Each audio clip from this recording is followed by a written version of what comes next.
မျိုးသမီးငယ်ဟာသူမရဲ့မိထွေးဖြစ်သူကြောင့်အိမ်မော်ကနေနှင်ထုတ်ခံလိုက်ရပြီးတွားစရာလာစရာမရှိဖြစ်နေခဲ့ပါတယ်။အဲ့ဒီအချိန်မှာပဲရုတ်တရက်ဆိုသလိုသူမရှိကိုအိမ်ချမ်းမြေပိုင်ဆိုင်မှုစာချုပ်ပုံကြီးတစ်ခုပြုတ်ကျလာခဲ့ပါတယ်။သူမလည်းဝေခွဲမရဖြစ်ပြီးကောက်ယူကြည့်လိုက်တဲ့အခါမှာတော့အနီးအနားကဗီလာအိမ်ကြီးတွေအားလုံးဟာသူမပိုင်ဆိုင်တာဖြစ်နေကြောင်းအန်အိုဘာနန်းတွေ့လိုက်ရပါတော့တယ်။တကယ်တော့သူမရဲ့ရင်သွေးလေးမှာထူးခြားတဲ့စွမ်းအားတွေရှိနေပြီးတနေ့ကိုတစ်ချိန်ပဲအဲ့ဒီစွမ်းအားကိုအသုံးပြုလို့ရတာပါအမျိုးသမီးဟာ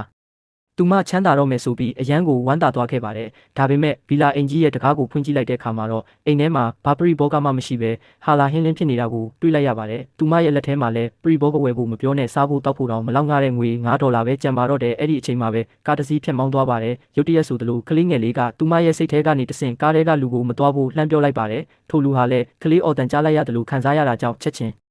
ဘဲကားကိုရက်ခိုင်းပြီးသူငယ်ငယ်လေးရဲ့အတန်ကြားသလားဆိုပြီးဒရိုင်ဘာကိုမေးပါတော့တယ်။ဒါပေမဲ့ဒရိုင်ဘာကတော့ဘာတန်မှမကြားဘူးလို့ပြန်ပြောပါတယ်။သူလည်းကားပေါ်ကဆင်းပြီးကြည့်လိုက်တဲ့အခါလမ်းဘေးမှာထိုင်နေတဲ့မိခင်နဲ့သားကိုတွေ့လိုက်ရပါတယ်။သူကတော့စိတ်ချောက်ချပြီးကြားရောက်နေတာလို့ထင်နေတော့မှပဲကလေးလေးကသူ့ကိုဖေးဖေးလို့ထက်ခါတလဲလဲခေါ်လိုက်ပြန်ပါတယ်။ထိုလူဟာအရန်ကိုအံ့အားသင့်သွားပြီးအမျိုးသမီးစီကိုရှောက်သွားခဲ့ပါတယ်။သူတို့နှစ်ဦးမျက်လုံးချင်းစုံလိုက်တဲ့ခဏမှပဲတယောက်နဲ့တယောက်ရင်းနှ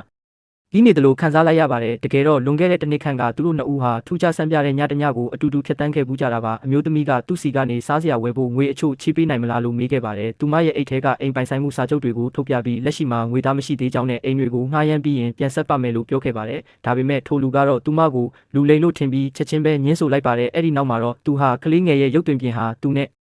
တူနေတာကိုသတိထားမိသွားပါတယ်။ဒါကြောင့်သူဟာမိခင်နဲ့ကလေးကိုသူ့အိမ်ကိုခေါ်သွားပြီးနေ့လည်စာကျွေးမွေးခဲ့ပါတယ်။အမျိုးသမီးကအစားအစာတွေကိုအပါတရစားတောက်ပြီးတဲ့နောက်မှာတော့ထိုလူဟာငွေချို့ယူပြီးအောက်ထပ်ကိုဆင်းလာခဲ့ပါတယ်။အဲ့ဒီမှာပဲသူမရဲ့ပခုံးပေါ်ကမှဲ့တစ်ခုကိုတိုက်တိုက်ဆိုင်ဆိုင်တွေ့သွားခဲ့ပါတယ်။လွန်ခဲ့တဲ့တစ်နှစ်ကအမျိုးသမီးမှလည်းအဲ့ဒီလိုမျက်မျိုးရှိခဲ့တာပါသူမဟာထိုညကအမျိုးသမီးဖြစ်ကြောင်းနဲ့ကလေးလေးကသူ့ကိုဘာလို့ဖေးဖေးလို့ခေါ်တာလဲဆိုတာကိုသူနောက်ဆုံးမှနားလည်သွားခဲ့ပါ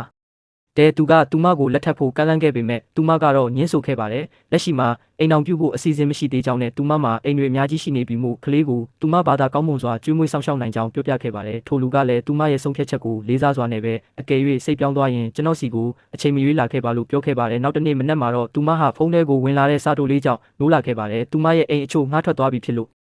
သူမစီမှာငွေတွေရှိလာပါပြီအမျိုးသမီးဟာအယမ်းဝမ်းသာသွားပြီးကလေးကိုစူပါမားကတ်မှာဈေးဝယ်ဖို့ခေါ်သွားခဲ့ပါတယ်တက္ကစီစောင့်နေတော့မှပဲထိုလူကကားနဲ့ရောက်လာပြီးလမ်းကြုံလို့လိုက်ခဲ့ဖို့ပြောပါတယ်အမျိုးသမီးလည်းသဘောတူလိုက်ပါတယ်စူပါမားကတ်ရောက်တဲ့အခါအမျိုးသမီးကကလေးကိုနိုတီကောင်းလေးကြိုက်လားလို့မေးတဲ့အခါကလေးကကြိုက်တယ်လို့ဖြေပါတယ်အဲ့ဒီအခါမှာတော့ထိုလူကအယောင်ဆုံးနိုတီကောင်းတွေကိုဈေးဝယ်လဲတဲ့အကုန်ထည့်လိုက်ပါတော့တယ်နှုတ်မုံဝယ်တဲ့အခါမှာလည်းအမတ်တစိမ့်မျိုးစုံကိုအကုန်ယူလိုက်